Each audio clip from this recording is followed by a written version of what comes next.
Michio, and this is Seriously Now, In Depth. Every once in a while, our viewers ask for a longer version of one of our stories.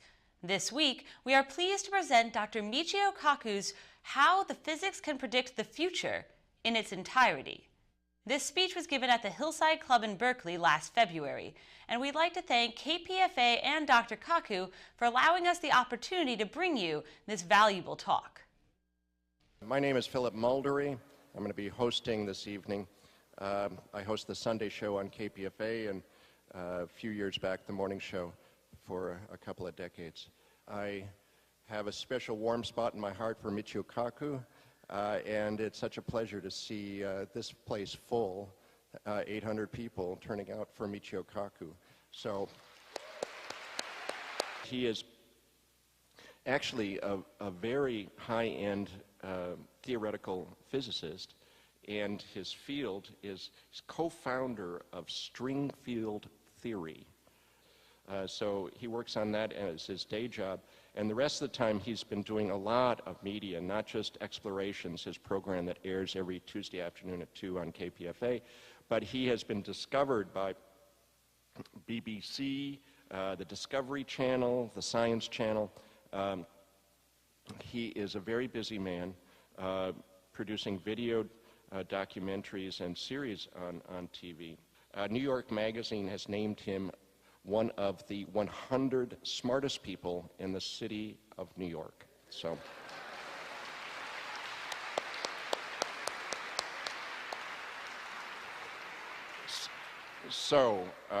with no further ado, here he is, Professor Michio Kaku. Well, after such a great introduction, I can't wait to hear the speaker myself. First, I have a confession to make. Yes, it's true. New York Magazine voted me as one of the 100 smartest people, but in all fairness, I have to admit that Madonna also made that same list. And next year, I understand that Lady Gaga is going to push me off the list entirely. Okay? Well, today we're going to talk about predictions. I've had a chance to interview over 300 of the world's top scientists for KPFA. And let me say that without KPFA, without the work of Phil and many other tireless workers, none of this would be here. So let's give KPFA a big hand.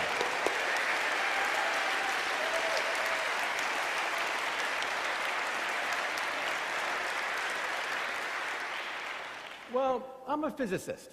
We invented the laser, we invented the computer, the transistor, the GPS system, the space program. We invented radio, we invented television, and now we're inventing the 21st century. And we can predict billions of years into the future. So let me say that to be here today is a joy because I grew up in the Bay Area. In fact, my parents were born in California. My parents are local people, born in California, but then the war clouds darkened and Pearl Harbor came. My parents were citizens of the United States, born here in California. They were locked up, placed behind barbed wire and machine guns for 4 years between 1942 and 1946. In 1946, my parents were penniless. Their money had been confiscated, so they went to the boondocks. There was no place to go except one of the poorest places in California at that time, San Jose. And that's where I was born, in San Jose. But then it got more difficult to pay rent. So my parents had to go to a place that was even more frontier, more boondocks than San Jose, and that was Palo Alto. So I grew up in Palo Alto. I used to play with the apple orchards, the wheat fields, as far as you can see, just trees and apple orchards in Palo Alto. Well, when I was young, I realized that if I was going to do anything with my life, I would have to do it myself. So one day, I went to my mom, and I said, "Mom, can I have permission to build an atom smasher in the garage?" A 2.3 million electron volt Betatron electron accelerator, to be precise. And my mom stared at me, and she said, "Sure. Why not? And don't forget to take out the garbage." So I took out the garbage, and I rode my bicycle to Westinghouse, where they have enormous amounts of scrap transformer steel. I got 400 pounds of transformer steel, got 22 miles of copper wire, and I went to the football field. I hoisted 22 miles of copper wire on a spool on the goalpost. I gave the wire to my mother. She ran to the 50-yard line with the wire. She gave it to my father, who then ran to the other goalpost. And over Christmas, we built a 22-mile, 20,000 Gauss magnetic field. It was so powerful that if you were to walk next to my magnet, it would pull the fillings out of your teeth. Finally, it was ready. It consumed 6 kilowatts of raw power. I closed my eyes, closed my ears. I turned on my power, my atom smasher. I heard this crackling sound as 6 kilowatts of power surged into my machine. And then I heard this pop, pop, pop sound as I blew out all the fuses in the house. Every time my mom would come home, the fuses would be out. She'd say, "Okay, where's the fuse box?" And then she must have said to herself, "Why couldn't I have a son who plays baseball? Maybe if I buy him a basketball. And for God's sake, why can't he find a nice Japanese girlfriend? Why does he have to build these machines in the garage?" Well, I went to San Francisco for the National Science Fair. I won grand prize. And then off I went to Albuquerque, New Mexico for the National Science Fair. And then I met a physicist there who actually changed my life. There was a physicist there who was very interested in young scientists, recruiting young scientists. He helped to work on the atomic bomb, in fact. His name was Edward Teller. He lived in Berkeley. Edward Teller, father of the hydrogen bomb, took an interest in me, and he knew immediately what I was doing. I was working with antimatter. I had photographed tracks of antimatter in a clown-chamber picture. He immediately knew what I was doing, offered me a 4-year scholarship to Harvard, and off I went to start my career. But you know, in life, nothing's for free. After 4 years, Edward Teller comes up to me and says, "Look, we have a position open for you at MIT, Los Alamos, or the Livermore National Laboratories. We want you to design hydrogen warheads. Hydrogen warheads for the United States military." And I thought to myself, and he said, "Nah, designing warheads wasn't my thing. In fact, scientifically, I wanted to work on something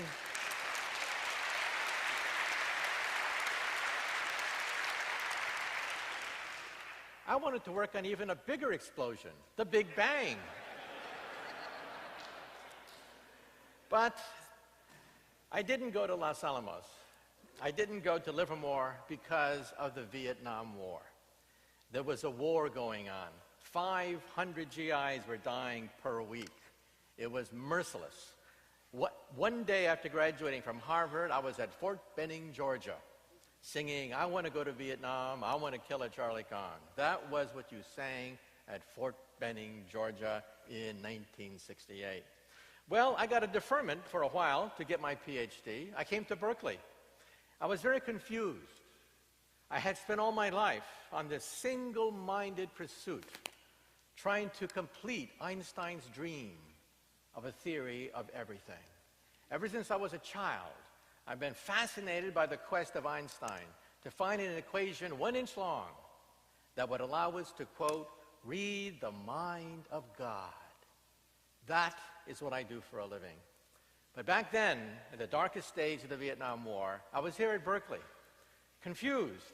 And then I turned on the radio one day, and I heard KPFA. And all of a sudden, I heard this new world outlook, a new way of looking at the world. So, you know, KPFA does more than ask you for your MasterCard number and your American Express number during marathons. It can also change your heart. It can change the way you look at the world. It can change your life. But let me now say that I was still interested in this whole nuclear promise. You see, there are good predictions and bad predictions. One of the bad predictions was in the 1950s. Back in the 1950s, we thought that we would have 1,000 reactors and 1,000 plutonium breeder reactors by the year 2000. 2,000 nuclear power plants in this country by the year 2000. Now we only have 100. And there was so much enthusiasm, no checks and balances, everyone making predictions. Walt Disney predicted that we would have the atomic car. That's right. You would ride on a few tons of lead on Main Street. There'd be a nuclear power plant in your trunk compartment. No one asked what would happen if there was road rage. And somebody rear-ended you, and you had a meltdown on Main Street. We didn't ask those questions in the 50s. And then, I was very proud. One day, I found the blueprint for the atomic toaster. That's right, the atomic toaster. It had plutonium-238, converted radiation into heat and electricity, guaranteed to toast your bread for 20,000 years, long after you've turned to dust. Years later, I actually spoke at Sandia Laboratories in Albuquerque, New Mexico, where we design hydrogen warheads. And a nuclear physicist came up to me, very sheepish, and he said, "You know, Professor, that was my design. I designed the atomic toaster." And he never got over it, never got over that. But back in the 50s, people bought into it because there was this huge propaganda going on in the 50s. Basically, they said three things. First, radiation is good for you. Radiation is good for you because you can save on your electric bill, because it'll be too cheap to meter. That's right, we'll all glow in the dark, so you can read the newspaper all by yourself at night and shut off the lights. Second, the ad said, radiation is good for you because it helps to speed up evolution. Yes, we wouldn't be here if it wasn't for radiation separating us from the apes. Well, personally, I think there's some Neanderthals in the nuclear industry whose evolution should be speeded up. And then third, they said in the 50s, the sun itself, don't be afraid, the sun itself is a nuclear power plant. And that's exactly right. In fact, it is the only safe nuclear power plant because it is 93 million miles away. A very safe distance to be.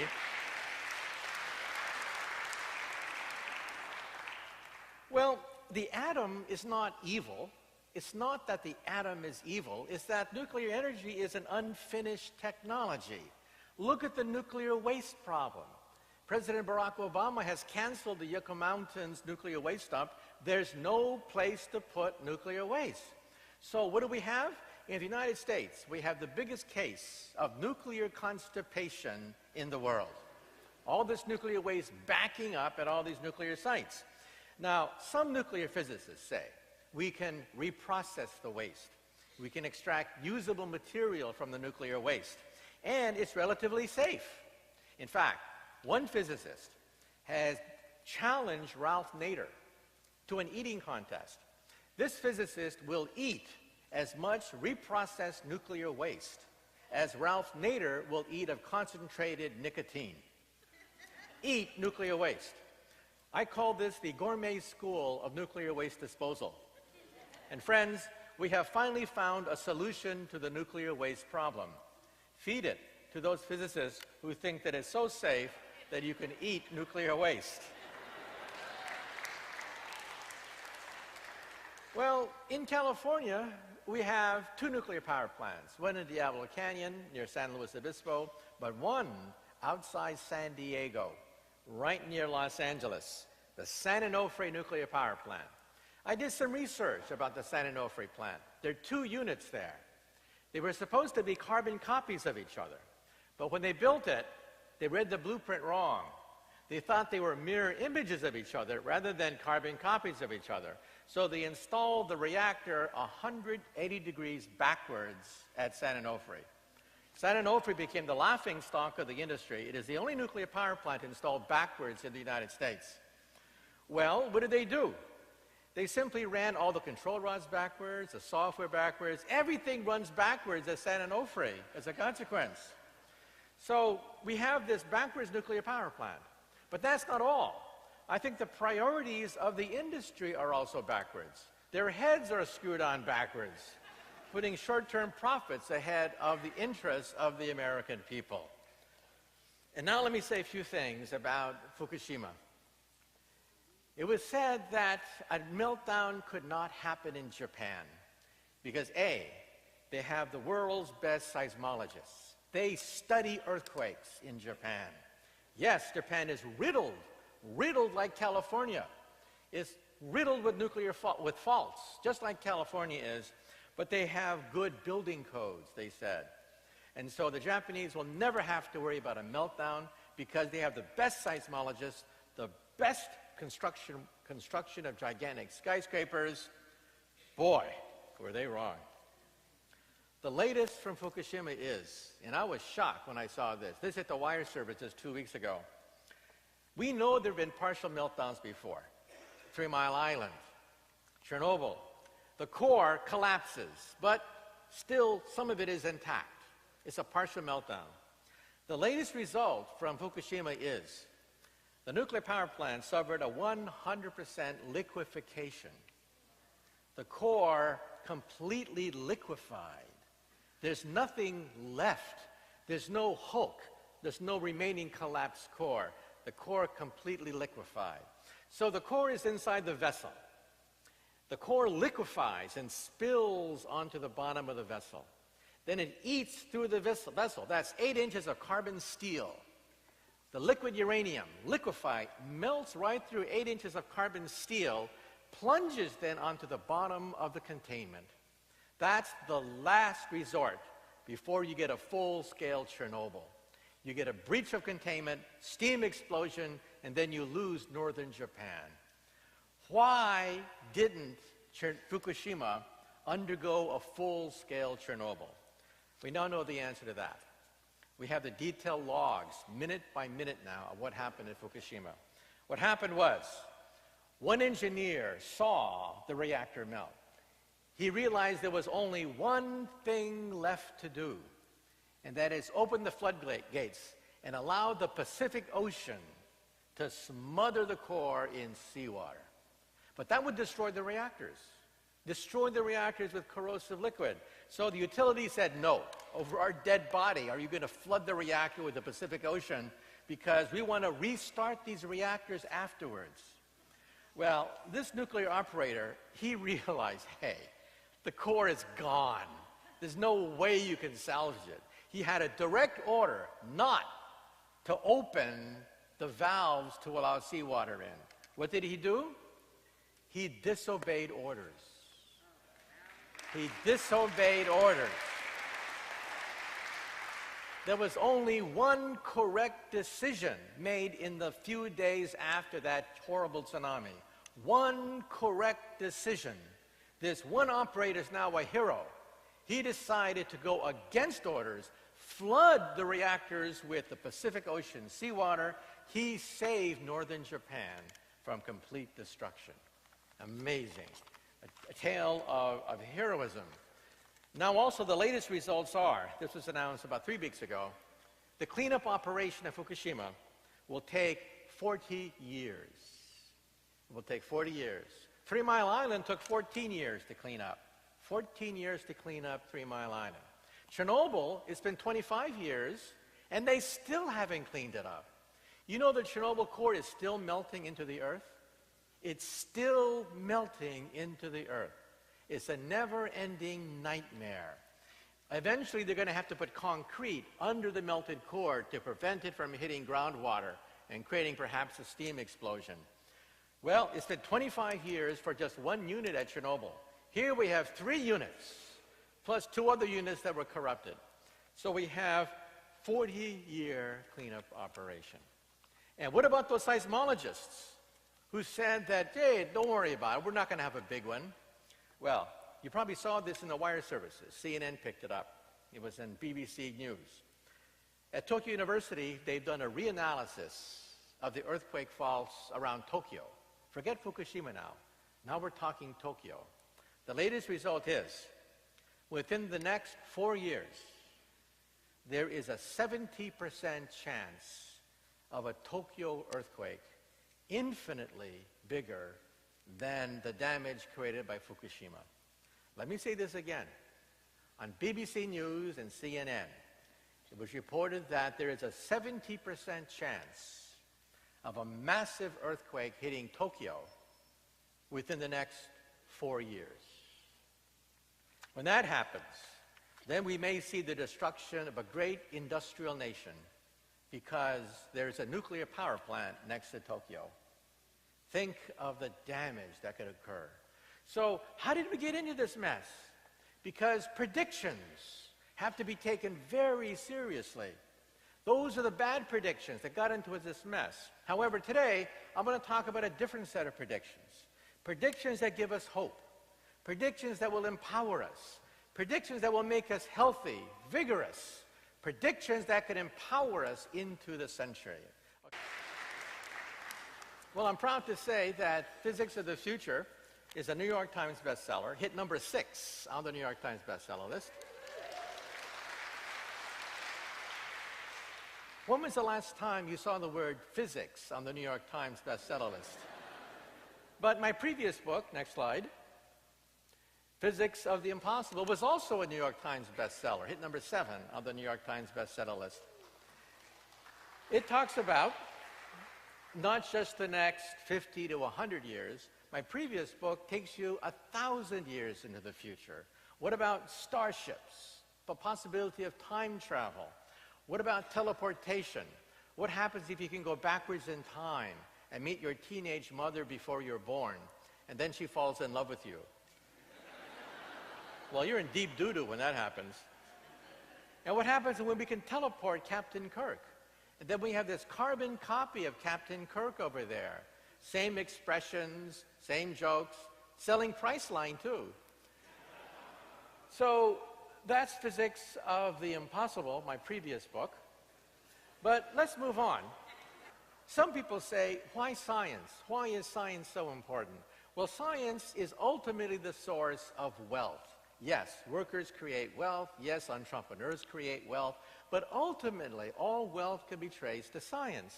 And so the question is, well, why did we have the crash of 2008? If we're going to be predicting 50 years into the future, can we predict the past?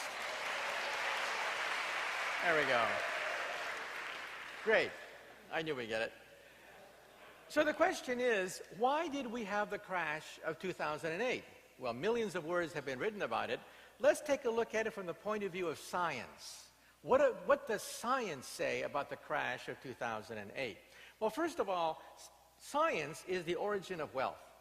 But wealth creates bubbles. Tremendous wealth unleashed by the Industrial Revolution creates bubbles. Money is restless. Capitalists are restless. Money has to go someplace, and it goes into a bubble. And when the bubble pops, you get a depression. So let's take a look at the past. Next slide.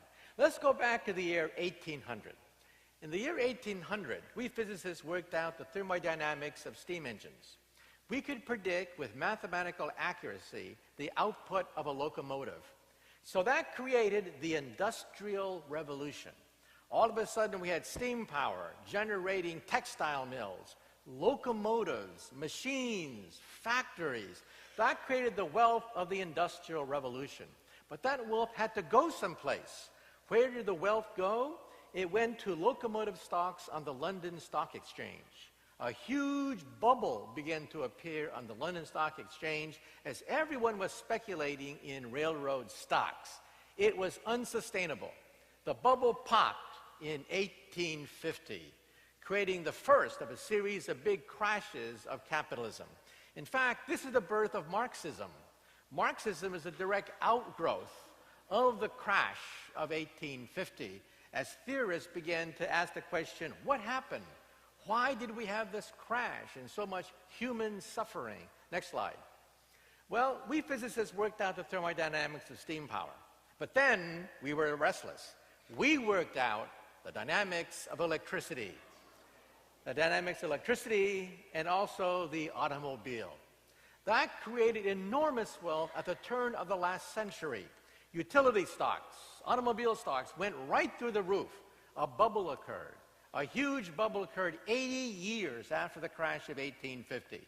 And that bubble went into the American Stock Exchange, and it popped in 1929. Next slide. So the crash of 1929 was a carbon copy of the crash 80 years before, the crash of 1850.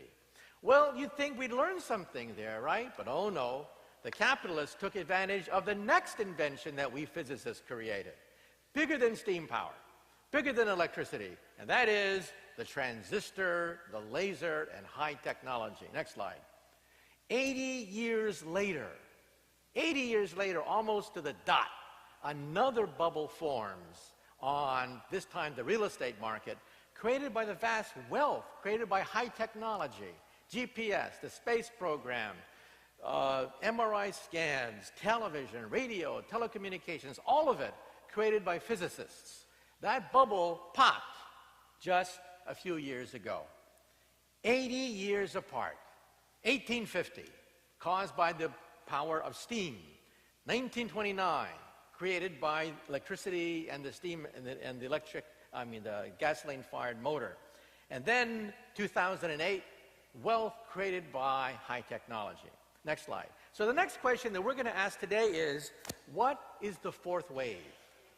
The first wave was steam power, which gave us the crash of 1850 and the birth of Marxism. The second wave was electricity, and that gave us the crash of 1929. The third wave was high technology. That crashed just a few years ago. What is the fourth wave?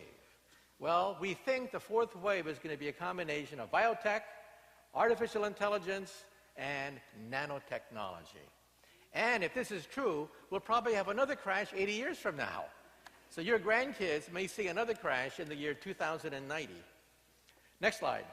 So let's now talk about Moore's Law.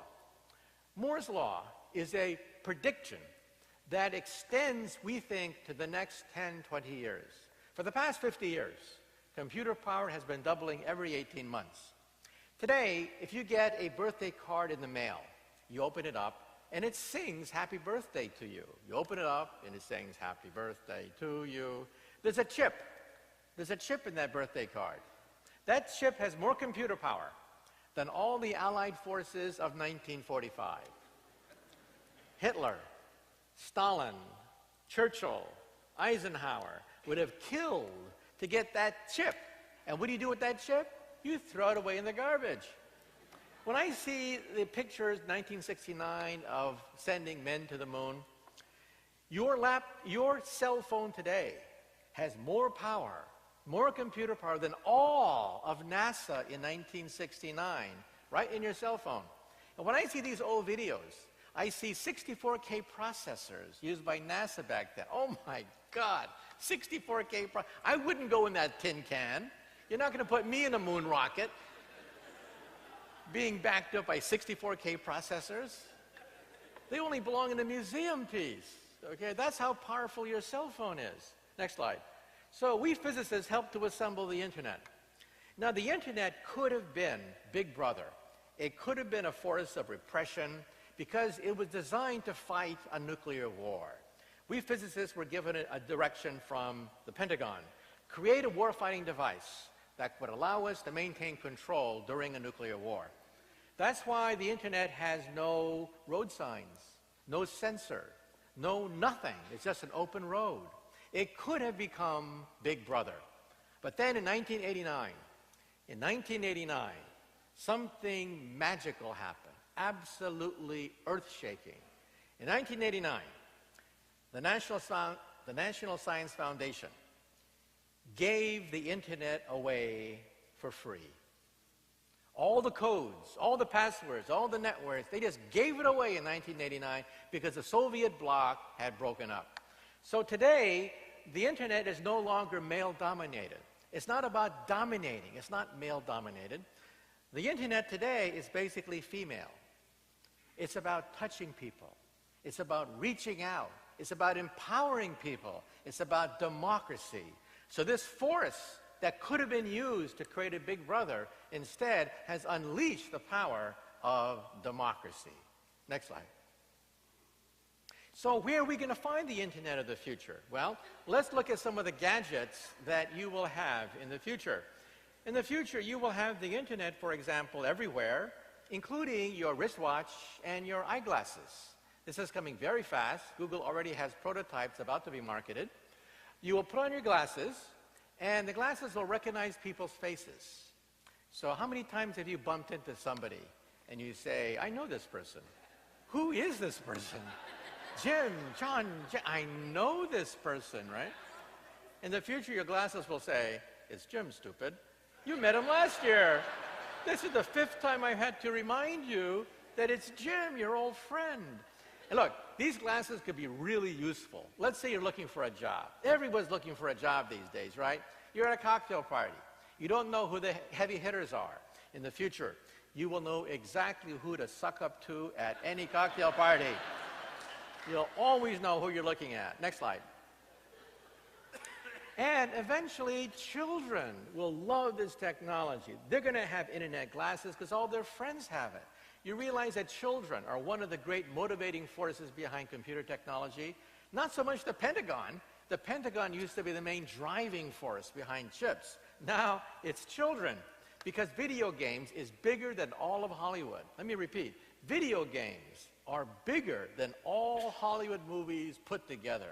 That's how big this industry has become, and young people are leading the way. Next slide. Young people want to be in contact with each other, and here's how it works. Your glasses, which will be commercially available just in a few years now, prototypes are already now being shown on the internet. They beam the image right into the retina of your eye, or they can use your glasses as a screen. So there are several ways in which the image can be beamed right to your eye. Next slide. And eventually, fashion models will wear these glasses. It'll be fashionable to have your own internet, next slide, in your glasses. Pretty soon, you'll have your home office, your home entertainment center, right in your eyepiece. However, let's say there's a problem. Let's say you don't wear glasses. Let's say you don't like glasses. Then what are you going to do? Next slide.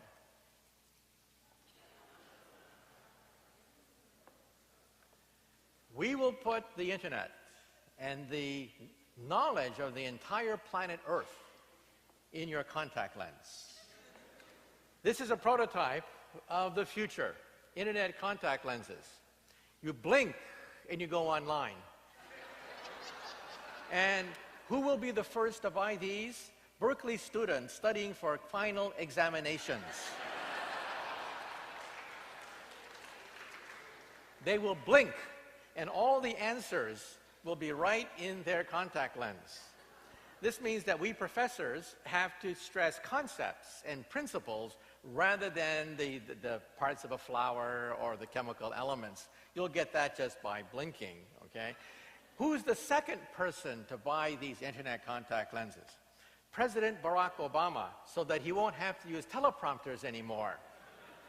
Politicians, actors, actresses, they will never flub a line in the future. Who else will buy these contact lenses? Tourists. When you go to Rome today, thinking you're going to see the remnants of the Roman Empire, it's a big disappointment. There's almost nothing left of the Roman Empire. But as you walk through the ruins, you will see the entire Roman Empire resurrected right in your contact lens. This is going to be the future. You will live in something called the Matrix. Next slide. Your home entertainment center, just by blinking. Your home office. Virtual worlds. Next slide. This has a name, by the way. The name is called augmented reality. This is how we will live in the future. Things will be described for you, annotated. You'll know who you're talking to. And if they talk to you in Chinese, your contact lens will translate from Chinese into English. And you will know exactly what they're saying to you in Chinese as they speak to you. So if you're in Rome arguing with a merchant to get the cheapest price, he'll talk to you in Italian, you'll talk to him in English, and you'll have a very good conversation, okay, via your contact lens. Now, you've seen this before. You've seen augmented reality before in a Hollywood movie. Where have you seen this before? Next slide. This is the former governor of our state in a very bad mood. This, of course, is the Terminator robot. The Terminator sees everything through augmented reality. When he sees something, it's described for you, so you know what you were looking at. You know who you're talking to. There's a description coming to you as soon as you look at it. People are identified, objects are identified. You'll never get lost. You cannot get lost because you'll simply look at buildings, your contact lens will identify where you are, locate your exact coordinates. You will never get lost in the future. Next slide. Now, the military even has a version. This is an eyepiece that you can put right into a soldier. So this is going to be big business. Everyone is going to be wired in the future. Next slide. So with chips costing a penny in 2020, according to Moore's law, chips will cost about a penny in 2020. That's the cost of scrap paper, bubblegum wrappers. Computer power will essentially be for free.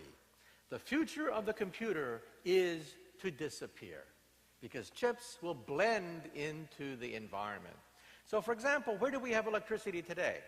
We have electricity in the floor, in the ceiling, in the walls. Electricity is everywhere and nowhere. The word electricity has disappeared from the English language. No one says the word electricity anymore. That's the future of computers. Computers will be everywhere and nowhere. We won't even say the word computer anymore. Next slide. So where will our technology be? Everywhere, including paper. This is your cell phone of the future. This is what your cell phone of the future will look like. Today, if you want to type a message on your cell phone and you have fat fingers, forget it. There's no way you can type on a cell phone. In the future, paper itself will become intelligent. You'll simply unscroll intelligent paper. Each dot on the paper is a transistor, and you'll have a perfect PC screen. Movies, animation, technology just in paper. Next slide. And this is the future of your wallpaper. Your wallpaper will become intelligent because we physicists think that chips will cost a penny by the year 2020. Now today, if you look at your wallpaper and it's old, ratty, tattered, what do you do with your wallpaper? You suffer. There's nothing you can do. You just have to stare at that old, worn-out wallpaper. In the future, wallpaper will become intelligent, as you see here. This is a prototype of intelligent wallpaper. You simply talk to the wallpaper and say, change color, change shape. I don't like your color. This could also give us medical care for poor people. You realize that baby boomers are getting old, poor people need medical care, but poor people oftentimes don't go to the doctor. They wait until it gets too late, and then they rack up huge bills at the municipal hospital. This is the future of medical care. You will talk to the wallpaper. You will talk to the wallpaper. People will think you're nuts, of course. You'll talk to the wallpaper and you'll say, I want to see a doctor. It's 4 o'clock in the morning. All of a sudden, a doctor will appear right in your wallpaper. A doctor will appear. It's an animated, artificially intelligent program. And the doctor will answer 99% of all medical questions. This is going to be how we will reduce medical costs in the future. Artificially intelligent programs available 24 hours, anytime, day or night. Let's say you have a legal problem. Let's say someone wants to evict you, or somebody scammed you when you bought a mortgage. What are you going to do? Today you have to talk to a lawyer. In the future, you'll talk to the wallpaper. And you say, I want to see a lawyer. Boom, robo-lawyer appears. 99% accuracy, answering all common legal questions. So this is how we will reduce costs in the future when we have artificial intelligence available right in your wall. Next slide. And this is your living room of the future. You will have a wall screen surrounded 360 degrees by wall screens. I took a film crew for the Science Channel down to the University of Maryland, and we filmed at the cave. The cave is otherwise known as the Matrix. You're in a room. You're surrounded by 360-degree walls. You walk into the chamber, and all of a sudden, you're in the middle of a dinosaur fight. I was sitting on a Tyrannosaurus Rex in battle with another Tyrannosaurus Rex. I even put my head, for the TV camera, I put my head into the mouth of the opposing T-Rex, all in 3 dimensions. This is going to be your living room of the future. Now, when chips cost a penny, they're going to be everywhere, including toys. Toys will be intelligent. This is causing a problem for the English language. We will have a contradiction in terms called smart Barbie dolls. Another contradiction in terms is Microsoft Works.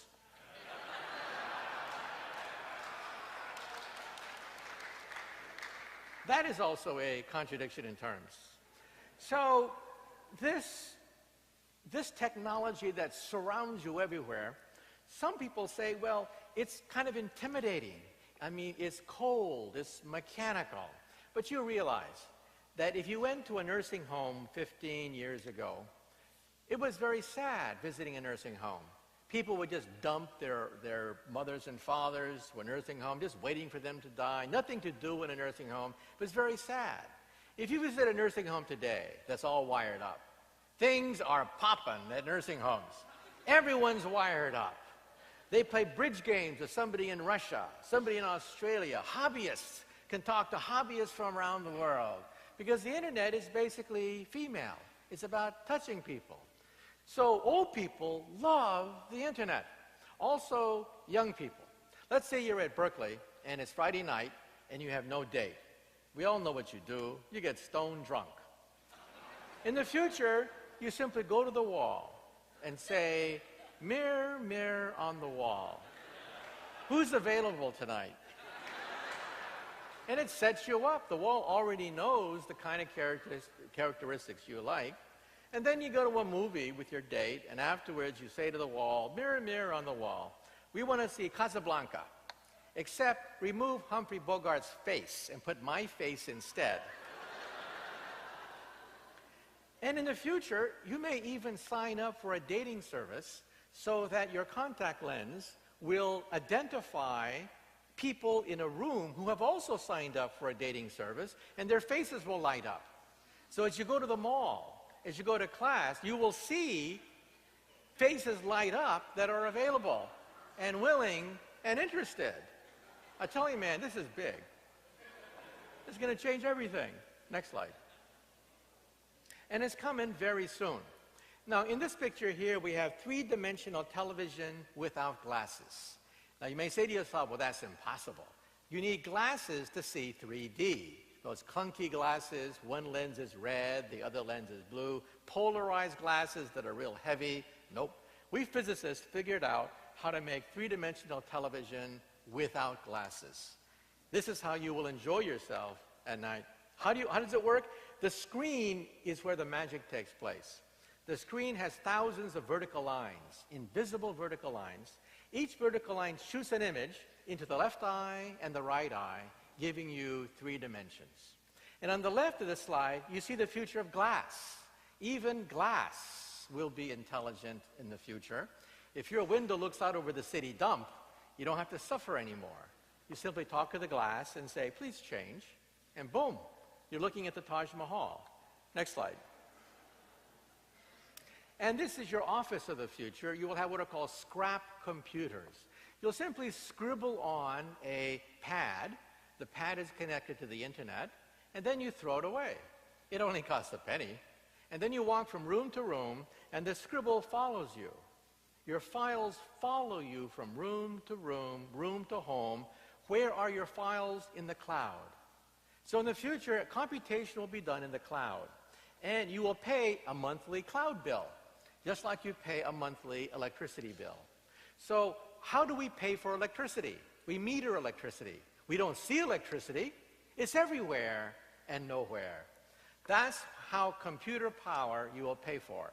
Computer power will be everywhere and nowhere. You'll talk to it, it'll talk back to you, and you simply pay a monthly bill to the cloud. Next slide. And you see here your cubicle of the future. Beautiful surround screens that give you three-dimensional images. This is your cubicle of the future. It's so beautiful that you will never get any work done in the future. Next slide. And this is your car of the future. Google has said that in 8 years' time, they hope to market the driverless car. Cars without a driver. Next slide. In this car here, built in North Carolina, the car is fully automatic, connects to the internet, connects to GPS, knows its location, and has radar to look for obstacles. I had a chance to drive this car. I actually drove this car for BBC television. I went inside the car, and there I was driving the car with my hands on the steering wheel. And then the cameraman told me, the cameraman said, "Take your hands off the steering wheel." And I said, "What? Are you kidding?" And he said, "No, we're filming this. Take your hands off the steering wheel." So I lifted my hands off the steering wheel, no hands, and the car drove itself. Let's do a science experiment. Tonight, when you go home, try driving your cars like this with your hands off the steering wheel, okay? Believe it or not, this car in this picture is safer than a human car. It turns out that humans get tired. Humans get distracted. And in New York, humans have road rage. So this is actually safer than an ordinary car. And when, of course, you like to drive, you turn it off and you drive normally. 8 years, Google may begin to market this commercially. Next slide. And this is how you will shop in the future. Today, if you go to a dress store, you see the perfect dress, right color, right shape, right designer, right everything, but it's the wrong size. What happens? No sale. In the future, you'll whip out your credit card, shown here. Your credit card has your three-dimensional measurements in it. You will email it to the factory. The factory will punch out a perfect garment, exactly the right shape, size, color. Everything will fit in the future, and of course, you will then get the bill. Isn't the future wonderful? Everything will fit. This is called mass customization. Now, Henry Ford said that you can have any color car you want as long as it's black. Well, in the future, you'll have any shape, color, size of a dress because your credit card has all your three-dimensional measurements on it. Next slide. And will you be cheated in the future? Today, when you go shopping, you never know how much things really cost. You never know who has the cheapest this, who has the cheapest that. In the future, your contact lens will scan everything in the supermarket and tell you who has the cheapest cereal, who has the cheapest apples, and how much did it really cost to create this dress or whatever. You will know exactly how much everything costs. Next slide. It'll be very difficult to cheat you in the future. Now, all the wonders that I've shown you so far are nothing compared to what I'm going to show you next. What I'm going to show you next is 100 times more potent, and this is medical care. How will we repair our body in the future? We're going to see a revolution that's going to leave your mouth, jaw hitting the floor. Next slide. First question, how small can you make a chip? We physicists can make a chip so small, you could put it inside an aspirin pill with a TV camera and a magnet. You swallow the pill. The pill photographs the insides of your body. You guide it with a magnet, because we all know what middle-aged men fear the most, the C word, colonoscopy. Well, this gives new meaning for the expression, Intel inside. You will literally have Intel inside. Next slide. And this could be the cure for cancer. When you have cancer, it's a horrible process getting chemotherapy because normal cells are killed along with healthy cells. Now, we can create nanoparticles, molecules that seek out individual cancer cells. This is big. This is real big. It's going testing now. It's undergoing testing in Washington at Bethesda, Maryland, at the National Institutes of Health. Nanoparticles that seek out individual cancer cells and kill them. 90% efficient in one test. This is not science fiction anymore. We've actually created molecules that seek out, home in on individual cancer cells, leaving ordinary cells intact. And in the next slide, we will see the final cure for cancer. Ladies and gentlemen, look at the next cure for cancer. It's your toilet. Your toilet will have a chip in it. Next slide. That chip will recognize individual genes and proteins emitted from maybe 100 cancer cells before it forms a tumor. Today, if you feel a lump in your breast, it's too late. It's really too late. They don't tell you this, but you have 10 billion cancer cells growing in your body. Surgery is required immediately. In the future, this chip in your toilet will pick up fragments of DNA, proteins, enzymes from a cancer colony of 100 cells 10 years before a tumor forms. The word tumor could disappear from the English language. One of the greatest killers of humanity may be vanquished by the same technology by which we etch transistors. You know, Steve Jobs, the legendary founder of Apple Computer, died of pancreatic cancer. Every textbook says that pancreatic cancer is very aggressive, kills you in 3 years approximately. Well, the genes for pancreatic cancer were sequenced just a few months ago, and we were shocked to find that all the textbooks were wrong. We now know that pancreatic cancer takes 20 years to grow. Almost 20 years to grow. But you only feel it in the last 3 years. And then it's too late. Then the doctor says, hopeless, inoperable, very aggressive, you'll die in 3 years. In the future, your toilet will tell you, you have cancer. And every fan of Star Trek knows that there's something called the tricorder. The tricorder is a handheld device that allows you to diagnose any disease. Well, most scientists, when they saw Star Trek, said, no way. How can you build a tricorder? Impossible. Next slide. Well, believe it or not, we think we can build a tricorder. On the left is an MRI machine. Huge, gigantic MRI machine. Gigantic. Why? Because the magnetic field has to be very uniform. You know, when I was growing up in Palo Alto, I had a summer job at Varian Associates. My boss, Paul Ernst, used to work on huge magnets. Paul Ernst went on to win the Nobel Prize in Physics for the discovery of the physics behind the MRI machine.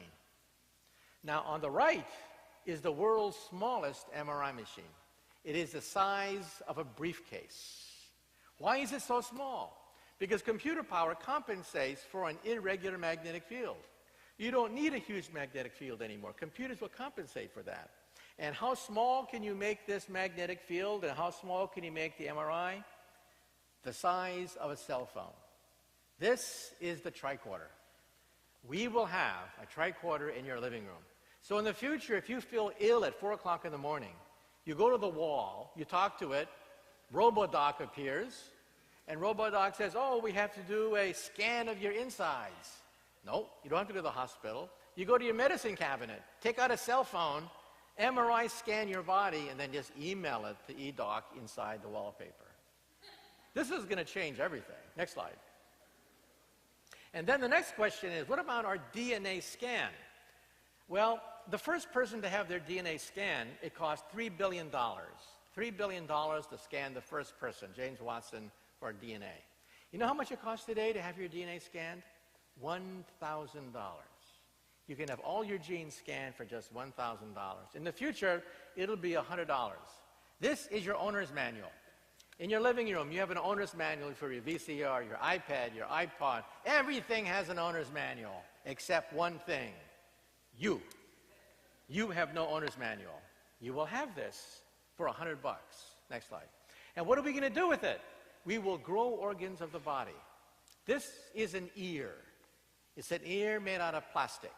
We take cells from your ear, seed the plastic, grows in the plastic, and then the plastic dissolves with time because it's biodegradable, leaving a perfect ear. From your own cells, next slide, from your own cells, we can create bone on the left. This is unlimited quantities of bone grown from your own cells. On the right is cartilage, noses and ears. Next slide. We can also grow bladders. Whole bladders we can grow. And within 5 years' time, we will grow the first liver within 5 years. When I was growing up, my favorite role model was Albert Einstein. And my favorite Einstein story is this. When Einstein was an old man, he was tired of giving the same talk over and over again. So one day his chauffeur came up to him and he said, "Professor, I'm really a part-time actor. I've heard your speech so many times, I've memorized it. So why don't we switch places? I will put on a mustache and a beard, a mustache and a wig. I will be the great Einstein, and you can take a rest and be a chauffeur." Well, Einstein loved the joke, so they switched places. And the chauffeur gave brilliant talks until one day in the back, a mathematician asked a very difficult question. And Einstein thought, oh, the game is up.